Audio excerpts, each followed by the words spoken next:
બનાસકાંઠા જિલ્લાના મુખ્ય મથક પાલનપુર ખાતે અમદાવાદ હાઈવે પર આવેલ રામદેવ હોટલ આગળ થોડા દિવસો અગાઉ પૈસાની લેતી દેતીના મુદ્દે બનેલા જીવલેણ હુમલાના કેસમાં જિલ્લા પોલીસને મોટી સફળતા મળી છે। આ ઘટનામાં ગાદલવાડા ગામના ભરતભાઈ ગણેશભાઈ ચૌધરીનું મૃત્યુ નિપજ્યું હતું, જ્યારે નીતિનભાઈ ચૌધરીને ગંભીર ઇજાઓ થતાં સારવાર અર્થે હોસ્પિટલ ખસેડવામાં આવ્યા હતા।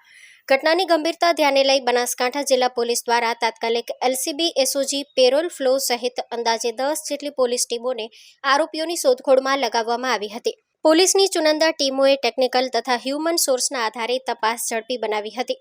આ તપાસના પરિણામે આજરોજ ગુનાનો આ મુખ્ય આરોપી ભાર્ગવ મંડોરા ઉર્ફે લાલો માળી, જે અગાઉ પણ અનેક ગંભીર ગુનાઓમાં સંડોવાયેલ હોવાનું બહાર આવ્યું છે, તેને રાજસ્થાનના ઉદયપુરથી ઝડપી લેવામાં આવ્યો હતો। ઉપરાંત હત્યામાં સામેલ અને આરોપીઓ રિકી નોયલ રોક્સબ્રો, ગણપતભાઈ સેનજીજી ઠાકોર, અનિલભાઈ શંકરભાઈ બાવરી તમામ રહેવાસી પાલનપુર, ભરતજી બુરાજી રાજપૂત રહેવાસી ટડાવ તેમજ ભૌતિક કુમાર જગદીશભાઈ પરમાર રહેવાસી પરખડીને પણ પકડી લેવામાં આવ્યા છે।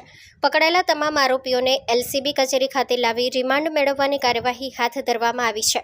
પોલીસ દ્વારા વધુ તપાસ ચાલુ છે અને આ ગુનામાં અન્ય સંડોવાયેલા તત્વોની ભૂમિકા પણ તપાસ હાથ ધરી છે। Story report by Suresh Raval, Banaskantha.